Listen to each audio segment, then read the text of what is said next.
কাকে বললাম?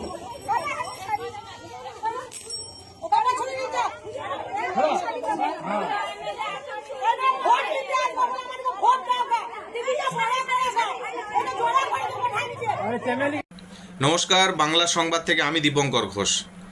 পাণ্ডবেশ্বরের এমএলএ নরেন্দ্রনাথ চক্রবর্তী তিনি নতুন মোড়কে পুরানো বস্ত্র, ফাটা ফুটো দাগ লাগা ছেঁড়া বস্ত্র মা বোনদেরকে উপহার দিলেন এবং সেই উপহার ওই জায়গার মা বোনেরা মুখের ওপর ছুঁড়ে ফেলে দিলেন। যে এই তৃণমূল কংগ্রেস সবসময় ভাঁওতা দেয়, এটা এই রাজ্যের মানুষ বারবার দেখেছে।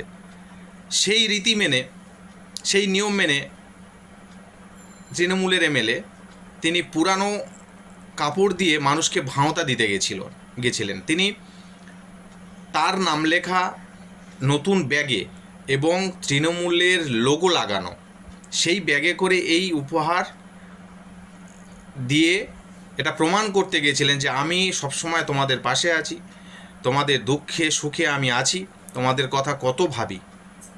কিন্তু কতটা অমানবিক আপনারা একবার ভেবে দেখুন যে ফাটা ফুটো ছেঁড়া দাগ লাগা এই কাপড় জামা মহিলাদেরকে তিনি দিলেন এবং তারপরে এই মহিলারা মুখের উপর ছুঁড়ে ফেলে দিলেন।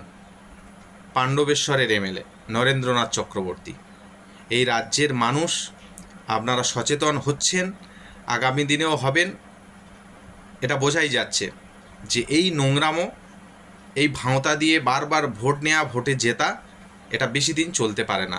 26-এ নিশ্চিতভাবে এর অবসান ঘটবে।